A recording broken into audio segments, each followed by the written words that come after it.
Thank you for joining us for this episode of Take Notice, Amplifying Black Stories. I am your host, Allison Preisinger-Higgins.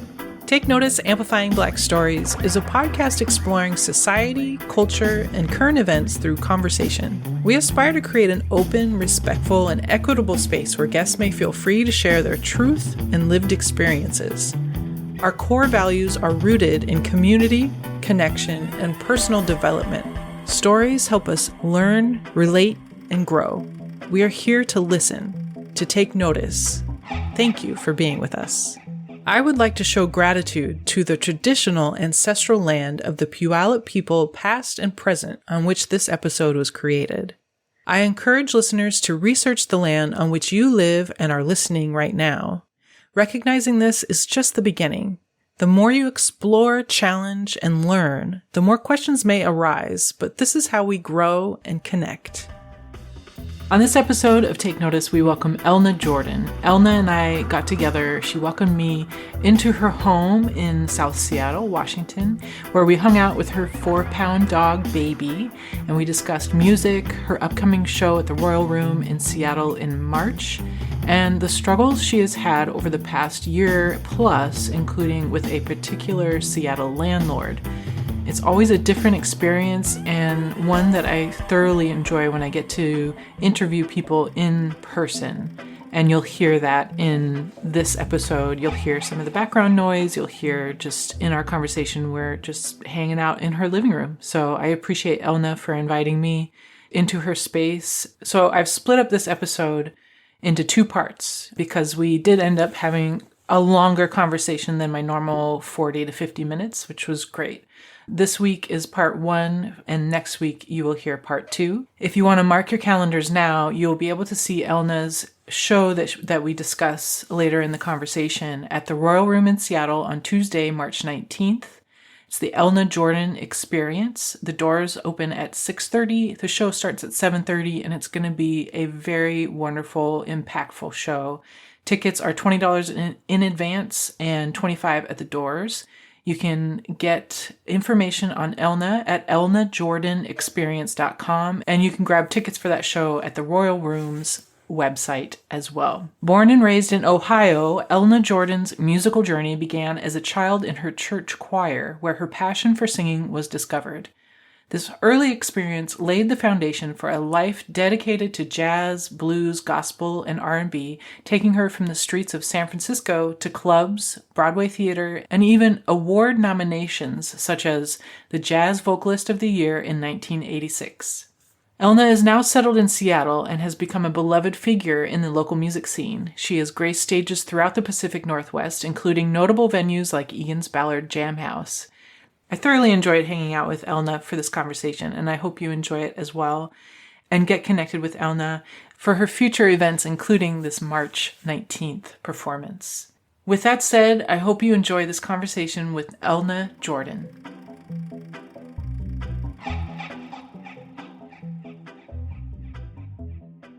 I'm learning. You learn. I did couple classes in abundance, I did a whole year of it. Oh, okay. And I've joined an abundance group, so I learned about all that, right? And it really works if you just let the universe and get in tune with that. So now in the morning before I jump up, I let my mind catch up, my spirit catch up with my body. Yeah. There's no more jumping out of bed, running around. I got it. Nope. And plus I'm hurting anyway. It takes about a couple of hours. So then I just come out, take my meds, drink my tea. Takes about an hour or 2. Mm-hmm. But I don't no longer rush to make it happen and da. Your spirit has to catch up with your body because you've been sleeping and you've been traveling. Yeah. Your mind never shuts down. Mm-hmm. I try. God knows I fucking try. High as fuck when I go to bed. Doesn't work. Right. Oh, man. Yeah. You said you took a course in abundance. Explain that. So there was a group. It was just a blessing, and I did a lot of self-awareness and self-growing. Mm-hmm. The losing of the weight, and my spirit was restless, and I don't have a good relationship with my parents and my family. So it was but I had to put everything in perspective and find my truth. Mm-hmm. So I had to out of that. I met Esther, who is a spiritual life coach. Well, I paid big money to have her help me. So this whole journey hasn't been over a year. It's been like 4 years. Oh, yeah. Okay. But even when I first joined the group, I didn't have any money, and it cost $500 to join because it was like a pyramid kind of thing. But you got 800 anyway. I got way more than that. Because when they realized I was a singer and heard me sing, one girl who's a writer gave me $1,000 to start my vision for a CD. Huh. And then we put in the envelopes what our vision was, what we wanted, and everything came through. It came through the way I wanted to, but the CD happened. Oh, yeah. Wow. Eric paid for it. He wanted to do it. It was like, and she donated $1,000. So I already got my $800. So it's, wow. So it's been like that. Yeah. And so it's like, then I started understanding the rhythm of abundance. Interesting. You have to keep it going. It's not about the money. It's about, I give also. I never leave the house without giving a homeless person a meal. There's blankets in my trunk. There's shoes in my trunk. There's, you have to keep that going, that flow going. And as much as I give, I receive. Which is how I got through this. Right. Yeah. Seriously, I did 2 times in 1 year. Who moves 2 times in 1 year? Right. When I move every 10 years at most. Yeah. Yeah. Once every 10 years is exhausting. Yeah. And talk about downside. is... That'll make your ass downside. And you realize how you had to move all that shit. Yeah. And I moved over. I was in Edmonds for 15 years. Okay. And I love it. I had, the bottom part of a house. Great. We're still good friends. But she couldn't take Section 8. And I got sick and almost died from blood clots and so forth. So I had to stop working for a minute. So anyway, but my mom has Alzheimer's and my dad has cancer. They live 2 blocks. So that's why I'm in this area. Oh, I see. Because I came home. Yeah. I came back because I know me being a caregiver, I was going to have to deal with it. But they're not receiving, so I'm not fighting with them. But I know in my spirit I got to be nearby. But I don't do anything that... They're not open to getting help yet. Yeah. Well, they end up abusing me and keeping the abuse open, but I also learned through this process of abundance and the class and so thing is that I'm not responsible for what people think. So I can't change them. Yeah. And I can't change how they've done me all my life, but I can change me. And that's what I did. I can change to not receive. No, I don't receive. I don't agree. Not gonna do it. So I just doing what God wants me to do. I know I'm supposed to be nearby and but I don't take abuse from anybody, which is this is stemming this shit too. Enough is enough. I no longer receive abuse from anybody. I don't. And I've even told my own family the worst thing you can do is disrespect me. Once you've done that, we're done. You don't have to like me. You don't have to love me. You don't have to agree with me. But once you do that, and at this point, I feel totally disrespected by the system, by these people who call themselves landlords, right? Slumlords, really. This guy we're talking about is Carl Hagen. Now he owns most of this property in Rainier, and he bought it all up and fixed it up, supposedly. But it's all cosmetic. If you don't do the sewers, if you don't do the windows, if you don't take care of the grounds outside my old apartment, which I do have pictures of, I had the whole part, and the asphalt started sinking because there's rat tunnels all through it because the garbage was right there. So, but they won't fix it and they won't get rid of them rats, and so I had pictures literally of rats trying to crawl through to the door, half dead, and mice all through the house, and so I just started documenting it because they kept saying, "Oh no, yeah." And then I called the maintenance guy. I had his personal number. Come get these motherfuckers. Yeah. When did this start happening in that place? My son died. I got moved in February, so my son died in June. When I left, and then I left for 11 days. And I gave him 11 days because we were catching them and they were everywhere, and I could not understand it, right? I could not understand it. But they didn't want to do anything. So they even said, well, find the holes. Well, when did that become my job? Right. Right. Wait, there shouldn't be anything in here. To the point where I'm running from them. I'm on the toilet and they're coming in my pajamas on the floor. You know, it's like... So that started happening about 4 months after I moved in. And this was 2022, yeah. Okay, now let's go back. I said this is the second time it happened. Right. The first time I was in Cortland Place. It changed management 4 times while I was there in 10 years. Oh, wow. The pipes broke. I'm on the 6th floor. They shut off all the water. So I leave. And take baby, we're gone. We come back and the whole apartment's flooded. Ooh. Wow. They try to tell me it's my fault. So they put holes on the walls. I had pictures of that.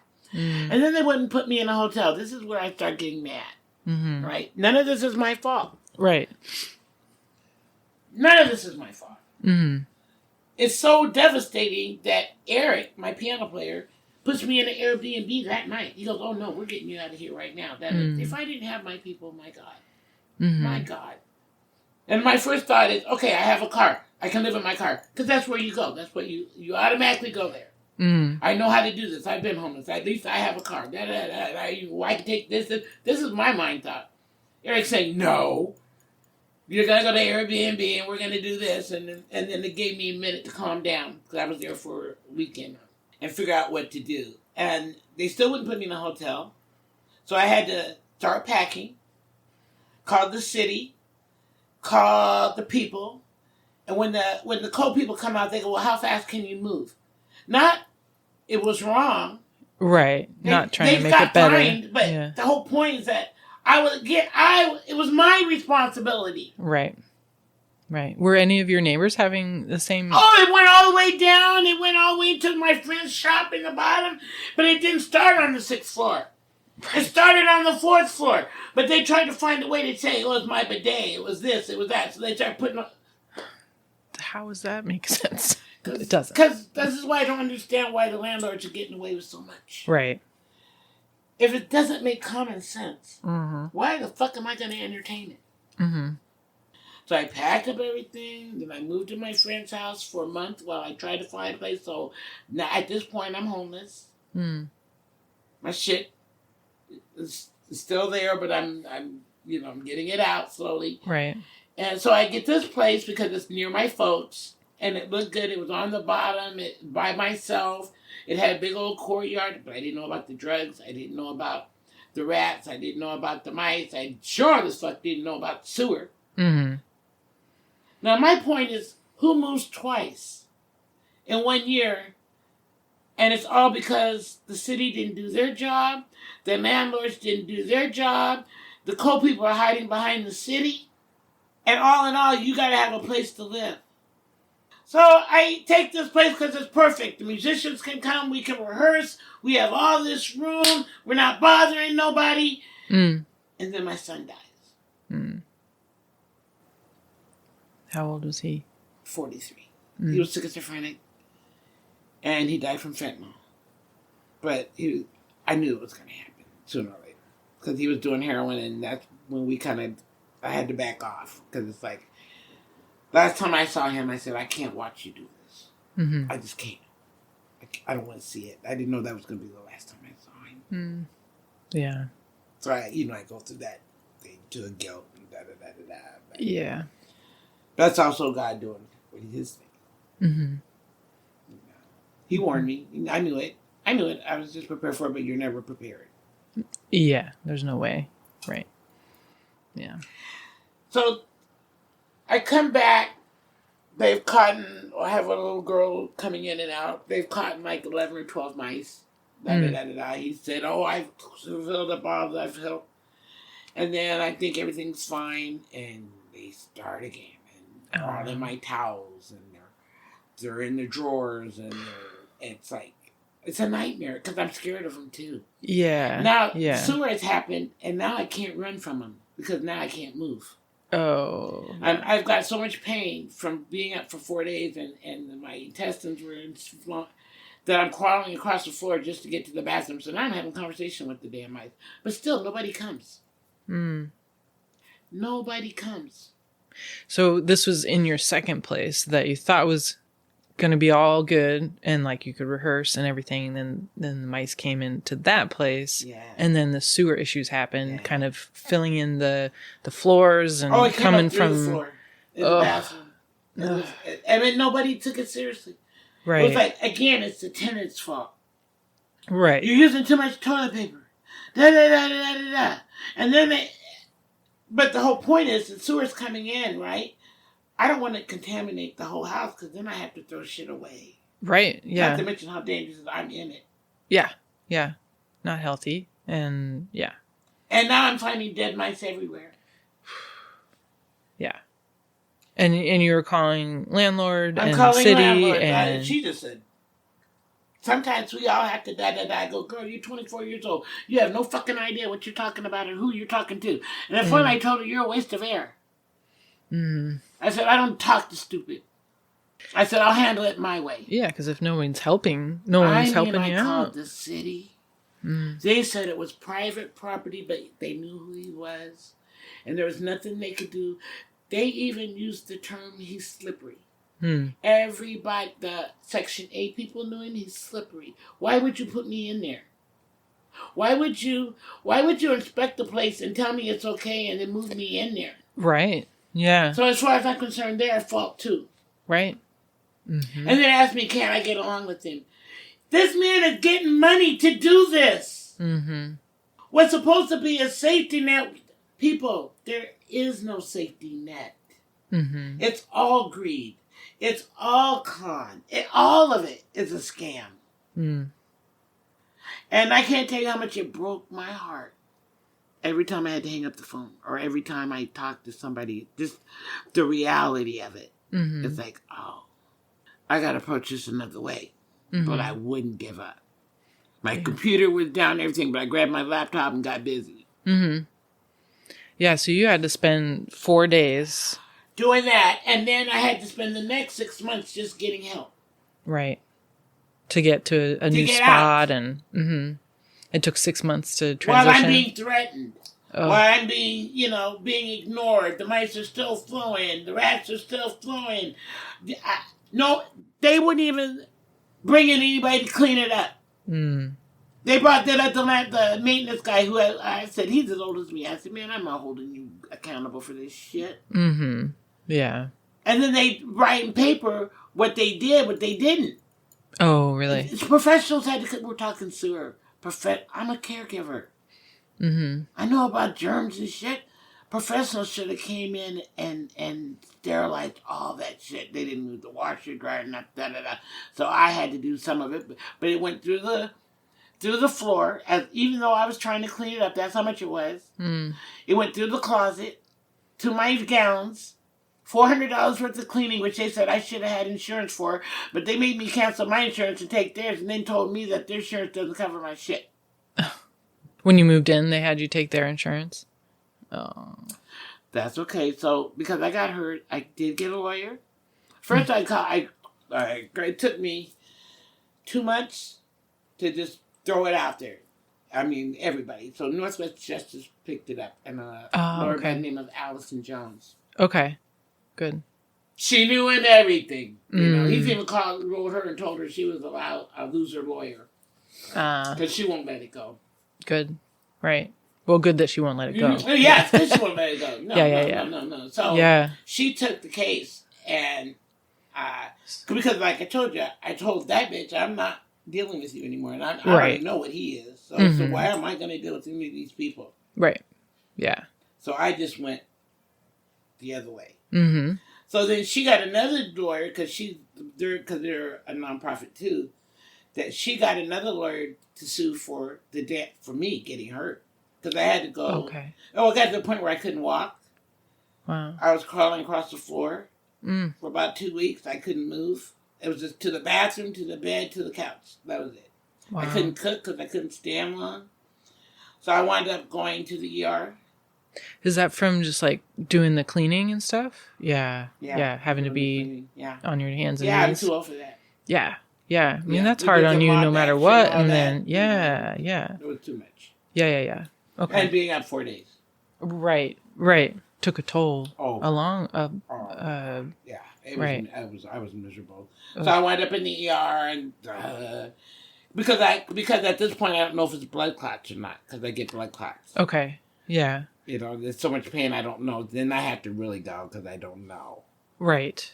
Yeah, just to be sure. Yeah, and they still couldn't figure it out, but there was that they said it was a lot of the movement I was doing. Mm. But then I went to an acupuncture because I don't let doctors fuck around with me. Mm. So I did acupuncture, I did acupressure, and it was a saisu massage where he found that all my organs were inflamed. Oh, interesting. Okay. So that is, they go deep in your stomach, and these are people I trust and know. He was from the Abundance Group. Oh, okay. So they're all were professional. Mm-hmm. So, and I still go see him. But he's the one that went down. So and then I go to the acupressure, which would take me, he was in Shoreline, but it would take me 9 stops to get there because I'd be in so much pain I'd have to stretch out. Thank God I had a Lincoln. I had to stretch out and let the pain pass and then drive some more and then stop and then let it pass and go. Wow. But it took 2 months for that because you can't do it back to back for it to really work. Oh, yeah. But this is all from this. Yeah. Yeah. Which cost me a lot of money. Mm-hmm. They had to go do another GoFund for me because they know I ain't got no money. But everybody saw how bad it was. How bad I got. Right. And thank God for my community because, goddamn, they've come through all 3 times. The first time it happened, they came up with, by the time it was over, I had 6,000. Oh, that's very... I was able to hire people to help me pack. Yeah. Unpack, move it. One guy's still my good friend. Mm. And I hired him out straightforward. Mm-hmm. So many things, good things came from that. But it happened twice. Right. And And then my son died and they were there for that. The community was there for that. Not my family, the community. Yeah. Yeah. I didn't know I was part of the community till now. Mm. And then this happened again. That's 3 times in 1 year that I've had to scream help. Mm-hmm. That's not fair because I was fine. Mm. Yeah. I had to take out a credit card. I had to get out a loan to bury my son. I had to, you know what I'm saying? Mm-hmm. Goddamn. Yeah. Where is it in? I can no longer receive. I can't. Mm. I can't say, well, okay, this is just my fate. No. Mm-hmm. No. I worked too hard. I'm not just a singer. I worked with DD adults for 30-some years. I went to elder care. I specialize in hospice, and I still do hospice because that's my gift. Mm-hmm. Mm-hmm. But, so it's not like I'm asking for a handout or nothing. I want this man's money. Because his attitude is, you might as well call him a Trump. Sounds like. Yeah. Yeah. I mean, no concern for human decency. They need to understand that there's a domino effect. Everything that we do and say, everything that we put in the universe has a domino effect, which makes us all responsible. Even just the basics of if you have a contract with a company for an apartment or for a place, and they're the landlord or they're the owner of it, their responsibility lies in that the place is safe and healthy and kept up and maintained. This is the first time I have been homeless, and I don't mind the streets. I know what to do out there. Mm. But this is the first time that I felt totally unsafe. Mm. And that I had no power.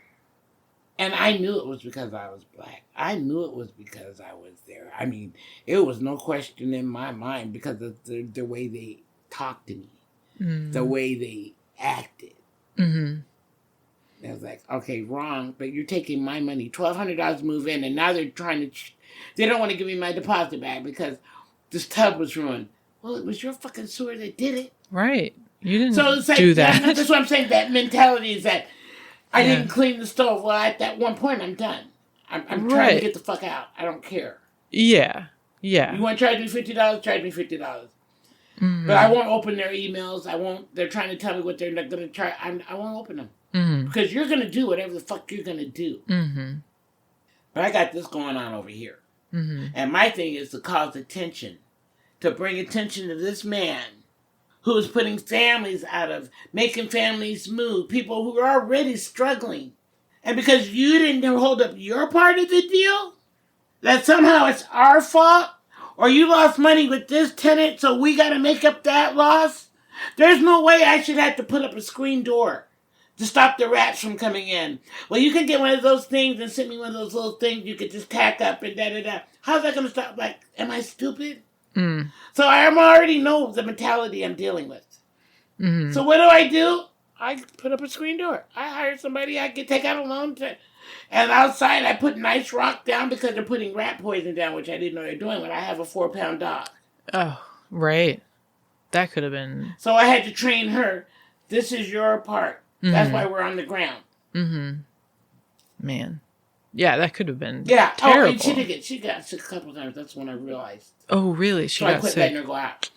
So when we go, I put her in the car and we go somewhere and walk. Oh, yeah.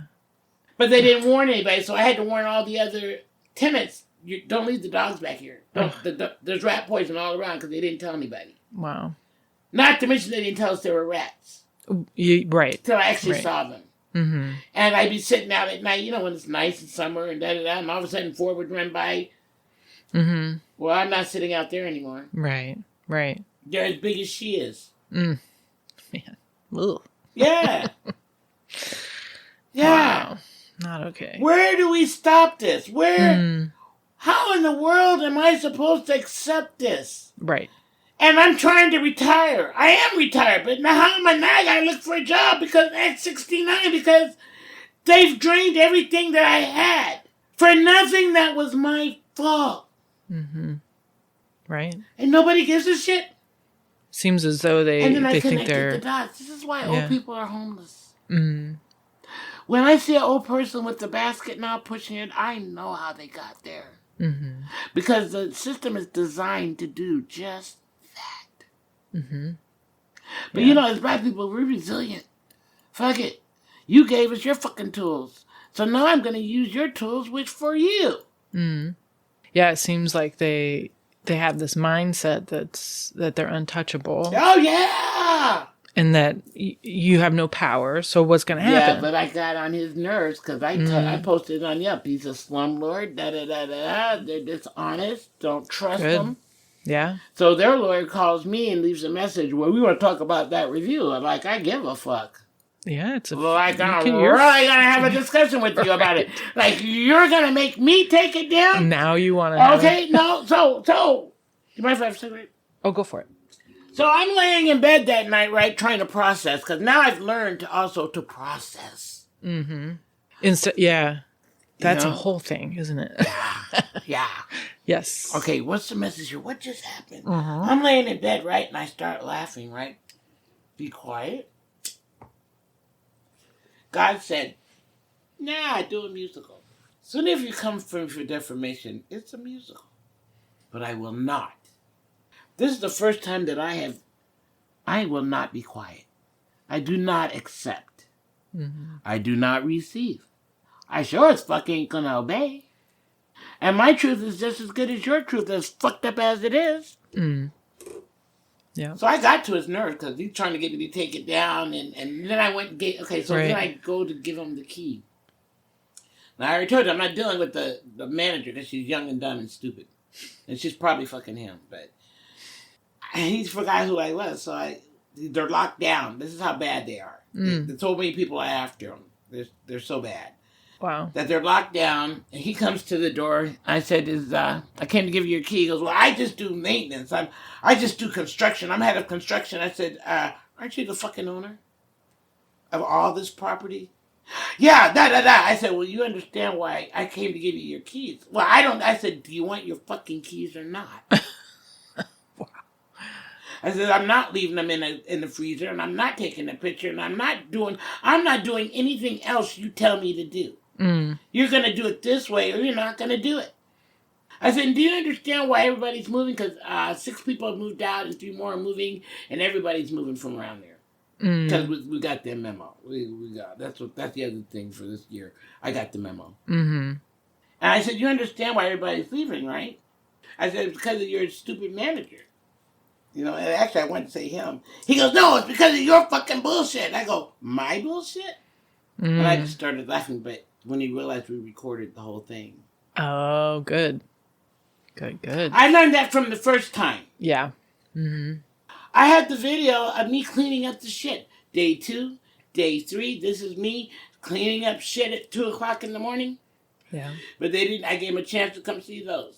I gave them a chance to come see what was really happening if you claim you don't know. Nothing.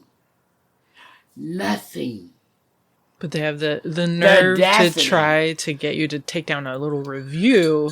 No, they want me to just disappear into the night. And I'm a little old harmless black lady. And I already told these people I'm an educated black woman.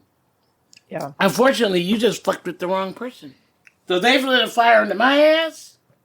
I can't let this go. Mm-hmm. So the plan is to do this musical, right? Mm-hmm. So I'm going to call out everybody. I called the city. They told me it's not our problem. It's private property. Now, that sewer has to go somewhere. And then they tell me, I called the code people. And he comes out. He goes, oh, yeah, the pipes broke. So now it's no longer my fault. Right. I don't know how it could have been anyway. Then he refuses to fix it. So it's still broken. I have pictures of that, where they marked it. It's currently the still pipe broken. was put in backwards, which is why it came in my house. Because the plumbers come and first the maintenance guy, because he's got to fix everything. This pipe, he can't clear it out because the pipe is in wrong. So the sewer flows for 2 more days until they finally have to get somebody out there to tip the camera to tell them that it's broke. In the meantime, I'm still cleaning up sewer. No concern. No nothing. About my health. Fuck, I can't walk now. Right. ER twice. Really? Right. And if you didn't have, like you were saying, if you didn't have the community that you have, who knows where you'd be right now. Homeless. Yeah. No, I would be homeless. Right. I couldn't move twice in 1 year. Yeah, it already cost me. It's so expensive. Yeah, I'm already in debt. How is any of this right? You're making me do this. Because I realize that it's not just me. Fortunately, I'm kind of glad it happened to me. Because I'm going to do something about it. Right. So you've set up a show at the Royal Room in Seattle in March. Your birthday. March 19th. March 19th.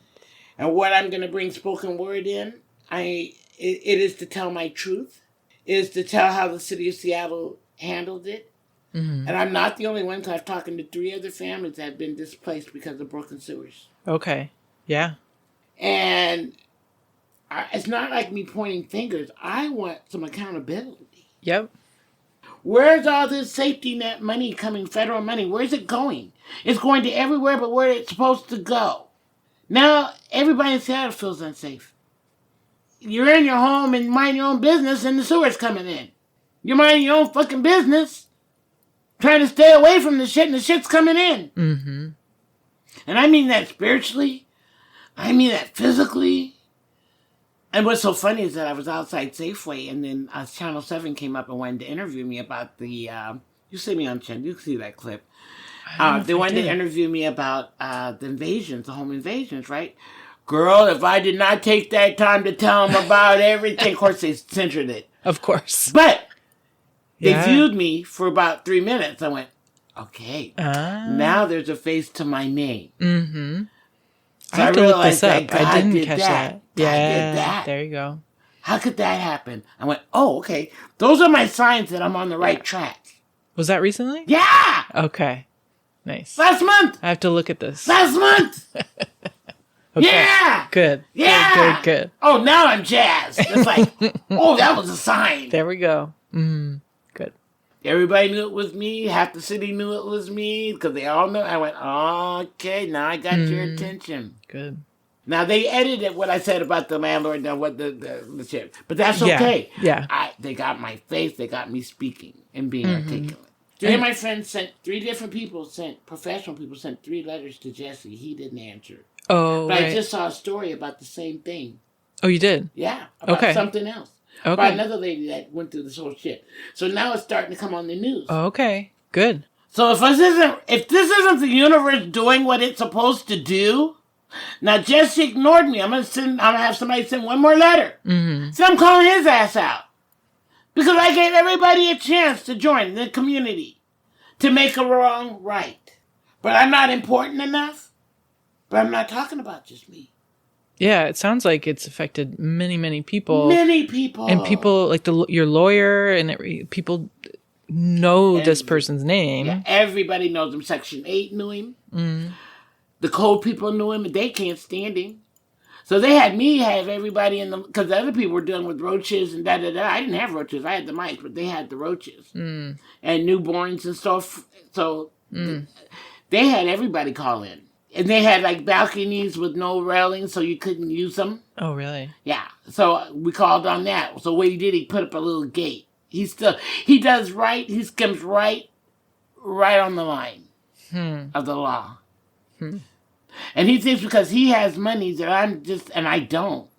That it'll be fine. That I'm just going to disappear into, which is why I'm waiting till March. Just when you think I'm gone. A little sneak attack. Yeah. Because I'm not done. Yeah. I'm not done. And now I want the government to answer about why he's getting all this money to abuse all these families, to dictate how we live and where we live and how we live and what we have to live with. No. Mm-hmm. No. I'm not just me. We're talking about this whole area. He owns massive buildings. And now when I went for check on the apartments, that's a scam. $80 just to do an application. And once they see you're black, you're not going to get it anyway, but you're out of $80. I did that twice and I realized, wait a minute. I would tell these people, no, if you want my business, we're going to do it my way. I'm going to see the apartment first, and then I'll decide if I'm going to do it or not. But that's a scam. Everybody wants $35, $40, $60, da-da-da-da-da. And I went to look at two places, and they had the key lock, which took me an hour to get in, and then take off your shoes, and I walked in, and it's all moldy. And there's nobody to ask questions to, but yet you're supposed to do everything. So that's why I'm telling people, like, this my new thing, too, also, quit texting me. Which I forgot this morning. I know. I thought about it as I was driving up. Talk. I'm like, oh. Because we've lost the art of communication. Yeah. Which is another reason why I'm doing this way. Mm-hmm. Because I'm doing it with spoken word. I'm doing it with dance. I want to touch all the senses. Be very present. I'm going, yes.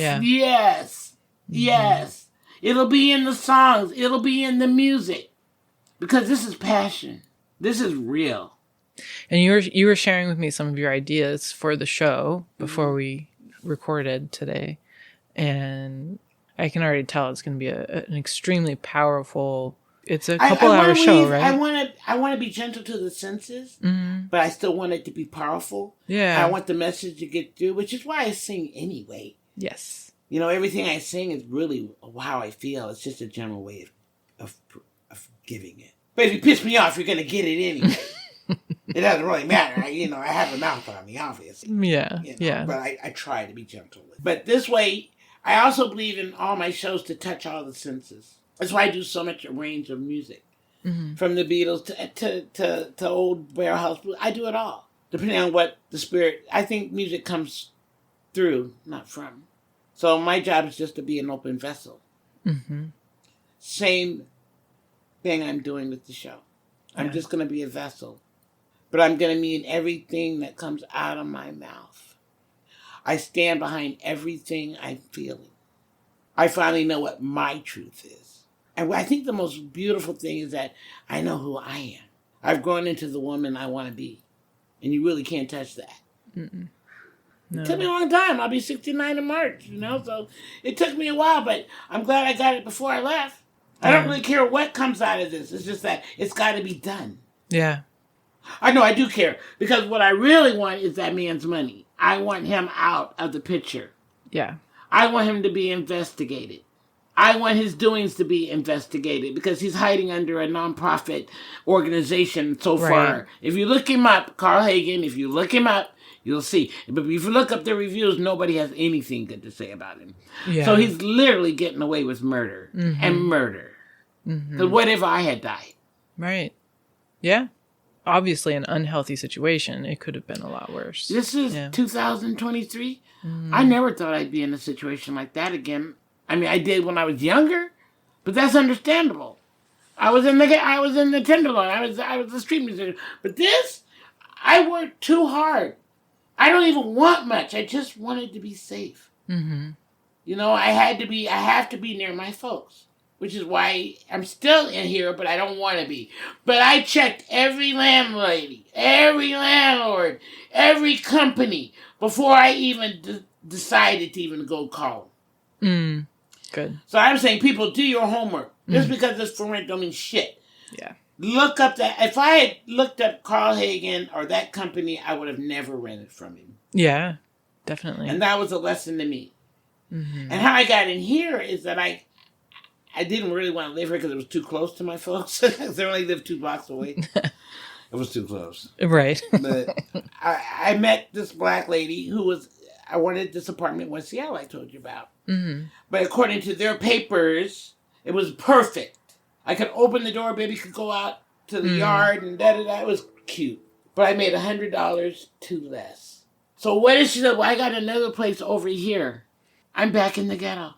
So here, the system is telling me where I can live, where I can't live, according to from $100. By $100. And I'm a singer, so you never know how much money I'm going to make that month.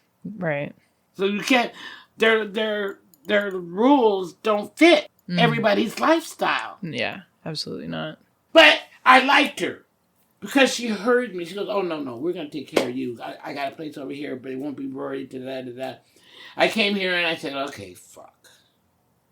But after sitting with her, this is the first time I'm over here. Place is not going to be ready for a month and a half. Okay, I can do that because it's going to take me that long to pack. But it only cost me $9 for the application. I sat there and she filled it out.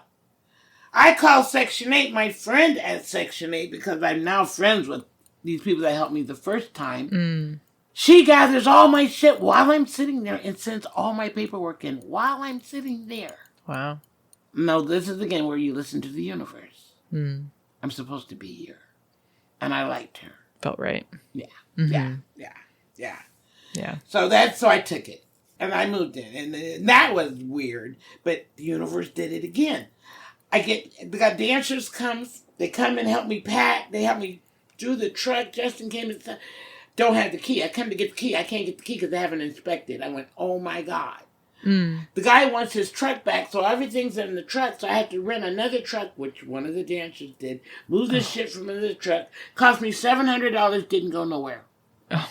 But I refused to put it back in the house. So I had to park it outside my friend's house. Plus Eric and Justin, they came back the next day. I hired the movers from the last truck from under the other dude, because this is a white dude that wanted $700 for nothing. And they moved me. So it's like, even though it was weird, I just like, okay, well, what else can happen? I'm just going to go with the flow. Fuck it. Right. Fuck it. At a certain point. You know? know? But that was magic too, because Yeah. I called Kathy again at Section 8. She gets on it again. Somebody's here to inspect another apartment. We grab him to inspect this one. And they don't have all the paperwork or nothing. And she got everything together, and I got the key the next day. And then the manager here saying, how did you do that? I go, I know people. I know people. Yeah. You've earned that after. People. Oh my gosh. Yeah. So that's why I'm here. And then the piano, you saw how small the elevator was. I didn't think it was going to fit. I know. We didn't think it was going to fit. So I called. I've already spent $700, right? Now I'm saving another $600 to actually move. So, of course, guys in their test run. It's like, oh my God. Okay, these brothers go, we can do it. Oh, shit. Then I find out it's a $5,000 piano. Oh, I wow. went, oh, shit. Wow. So I call the professionals, to just send the supervisor out. There's a supervisor shit. I still don't think it's going to go in here. So the last plan B was leave it on the truck and take it and put it in storage until I could sell it. Because if I sell it, it was going on eBay for $10,000. Even though I didn't want to sell it because it's a gift. Sure. Yeah. Well, okay, I'm nervous. I go, fuck it. And I said, okay. So I can't watch them do it. I just come upstairs. I go. I'm just sitting here because boxes are everywhere. It's like, I'm almost in tears. It's like, man, I got to figure this out. I didn't know they were all going to stay and put it all together for me. Oh. They all stayed and put it on. I could not Wow. believe, we can't leave you like this. Aw. Oh my God. That's so So I sweet. looked down the hall and here comes the piano. I went, are you fucking kidding me? They put it on. It had 3 inches left. Oh, whoa. Put up and ran upstairs and caught it when it got up to the 3rd floor and got it off the elevator. Oh. And then I knew I was supposed to be here. Oh, I said, yeah. I'm home. That's it. Mm-hmm. I'm home. Yeah. You know. Yeah. So yeah, we're home now. Yeah, and you said you've only been here for about a month. A month. It's so cozy in here, and I mean, you Hopefully have it's stuff my on the energizer. walls, which is lovely, and yeah, just a month. It's amazing. Yeah. And the gotta be piano's comfortable perfect home. there. Yeah. Yeah. Yeah. Yeah. Woo. Yeah, that's Yeah. amazing. So, yeah. So now, and also I didn't want to bust this move until I calmed down. Sure. Until I wasn't angry anymore. Mm-hmm. Because first you're scared, then you're angry, then you're hurt. So there's a profound sadness behind this, that I even have to do this. It's a profound sadness that the world has come to this. Mm-hmm. It's a profound sadness that there's no human decency and respect for another person's life. Look at all the gun shit that's happening. Look at everybody just popping off on each other. And people don't realize it's not even your fault. You're angry because of the situation we're in. And the situation we're in is because of them. Whoever them is. Right. Right. Because you know it wasn't you. So people, the system is broken. It's more past broken. Mm-hmm. It's been hijacked. It wasn't even real. It wasn't even meant for us to be part of it. It's made to thin out people. They talk about the levels of life, like in India, it's the same thing here. The caste system? Yeah. Mm-hmm. It's the same thing. Yeah. I've been reading a book about exactly that recently, that it's been eye-opening. It's very real. Amazing. All you have to do is open up your heart. Mm-hmm. I tell you, when I was in San Francisco, I did a show at San Quentin. Yeah. Talk about eye-opening moments. Wow. You're walking across the yard and they say, don't run. They all should be machine guns are patting at you. But the most hurtful thing I ever saw in my life was to walk into a whole sea of black men locked up and realize it was slavery again. It might as well have been the plantation. I think that was the beginning of my reality. Mm-hmm. And I was just a street musician. Were you born in the Seattle area? Did you grow up here, or? My parents are military, so my mom and my stepdad met in Spokane. My father's really a preacher, but he ran off with my mother's best friend. And so we're military. So then we moved here. He got shipped to Everett. Mm-hmm. And then we were in Everett for a while, and then we were in Lake City for a while. And he went back and forth to Vietnam 4 times. Oh, wow. So we pretty well. Okay. And then, so we went to Texas, because I have a deaf sister. That was a nightmare. We were only there a year and a half, 2 years. And then we went to Ohio, where I went to high school. Okay. I left home because I was being abused by my brother and, sexually, but a whole bunch of shit. But anyway, I left at 16. I think I just turned 17. Okay. And I went to Florida with my hippie friends, because at that point I was rebelling anyway. But I was around nothing but white folks. So I went as far as left as you could fucking go. Because I was always the only black kid in school, the only black kid in class. I dealt with a whole lot of shit. Okay. When you throw you in a situation you don't know anything about, no, that's how I learned. And then I hitchhiked across the United States 3 times. With that. Once with a band of gay women. Once with my friend and her 3-year-old child. And then we brought another friend with us, and we came back. So this was all between me doing the evolution of the blues in San Francisco, because I was a street musician. And then John Hendricks picked me up, Landlord, Hendricks, and Ross, which I didn't know I was around legends at that time, because I didn't know anything about jazz. I wound up living with him and his family in Mill Valley for 2 years, while I did Evolution of the Blues, was my first introduction to theater. Wow. Where I met my best friend who delivered my son, but he also was the first guy to die from AIDS. Oh, wow. Really? Yeah. So, I don't know. I think my son was 4. 5. Really? Yeah. Wow. So that was actually, that's why I left San Francisco. So I was there for about 30 years. In San Francisco? Yeah. Wow. Yeah. But I left because I lost hundreds of friends. Hundreds. And I was into drugs at that point. That's the point I was trying to self-medicate, because I was by myself. And I got into crack and all that. I did all that. But I've been 30 years sober, and I haven't drank alcohol in 23 years. So. Basically, I'm sober. I smoke my weed. Yep. Because I'm old. It's medicinal at this age. Sure. Yeah. It's like, because there's so much on our heads. There's so much. I have processed so much this year. And what really hurts the most is that it's the truth. I wish that I could use my imagination and say, no, that's not the way people are. No, they don't do this. No, people don't think like this. Nah, the hell they don't.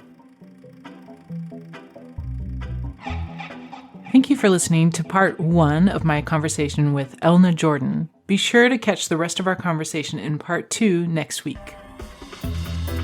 Thank you for joining us for Take Notice, Amplifying Black Stories. If you enjoyed this episode, please be sure to share it with someone you know. Connect with us on social media. We would love to hear from you. We are at Take Notice Podcast. You can also find us at takenoticepodcast.org. Reviews help us reach more listeners, so please rate and review on your favorite podcast app. Take Notice, Amplifying Black Stories is produced, hosted, and edited by Allison Preisinger Higgins. Music by Version Big 5 featuring Darius Higgins. Thank you for being with us, and thank you for taking notice.